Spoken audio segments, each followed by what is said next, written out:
বেহায়া রিয়ামণি ও ম্যাক্স অভিকে গণধোলাই দিয়ে পুলিশে দিয়েছে নগরবাসী। ঢাকা থেকে আমানুল্লাহ আমান।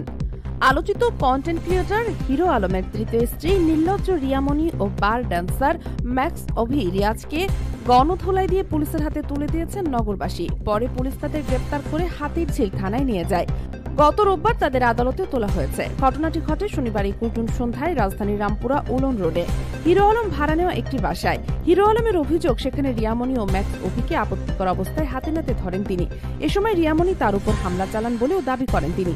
হিরো আলমের অফিস সহকারী সেলিম সাংবাদিকদের জানিয়েছেন, দীর্ঘদিন ধরেই ওই বাসা থেকে অসামাজিক কার্যকলাপ চালিয়ে আসছে নির্লজ্জ সমাজবিরোধী এই দুই যুবক যুবতী। ঘটনার দিন বাসায় উপস্থিত হন হিরো আলম। তখনই উত্তেজনা ছড়িয়ে পড়ে। রিয়ামণি ও ম্যাক্স অভিকে গণপিটুনি দিয়ে পুলিশের হাতে তুলে দেন স্থানীয় একাধিক সচেতন মহল। ঘটনার ভিডিও সামাজিক মাধ্যমে ছড়িয়ে পড়েছে। এতে দেখা যায় রক্তাক্ত অবস্থায় ম্যাক্স অভিকে টেনে হিচড়ে গাড়িতে তুলছে পুলিশ।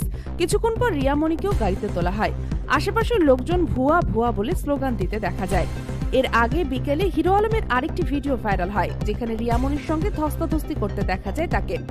হিরো আলম বলেন, এখনও তাদের ডিভোর্স সম্পন্ন হয়নি, তাই রিয়ামণির সঙ্গে অন্য কারো সম্পর্ক মেনে নিতে পারেননি হিরো আলম। উল্লেখ্য, গত এপ্রিলে বাবার মৃত্যুতে স্ত্রীর অনুপস্থিতি নিয়ে ক্ষোভ প্রকাশ করে রিয়ামণিকে ডিভোর্স দেওয়ার ঘোষণা দিয়েছিলেন হিরো আলম। তখনই থেকেই নির্লজ্জ রিয়ামণি ও ম্যাক্স অভি রিয়াজের ঘনিষ্ঠতা নিয়ে আলোচনা শুরু হয়। এমনকি অভির স্ত্রী ইতিও অভিযোগ করেন, রিয়ামণির সঙ্গে সম্পর্কের কারণে তাদের সংসার ভেঙেছে।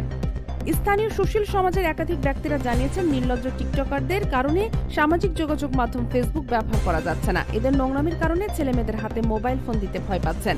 তারা অতি দ্রুত সমাজবিরোধী কন্টেন্ট ক্রিয়েটর ও বেহায়া নির্লজ্জ টিকটকারদের আইনের আওতায় এনে দৃষ্টান্তমূলক শাস্তির দাবি জানিয়েছেন। দৈনিক যায় যায় বেলা, সত্যের সন্ধানে সারাক্ষণ।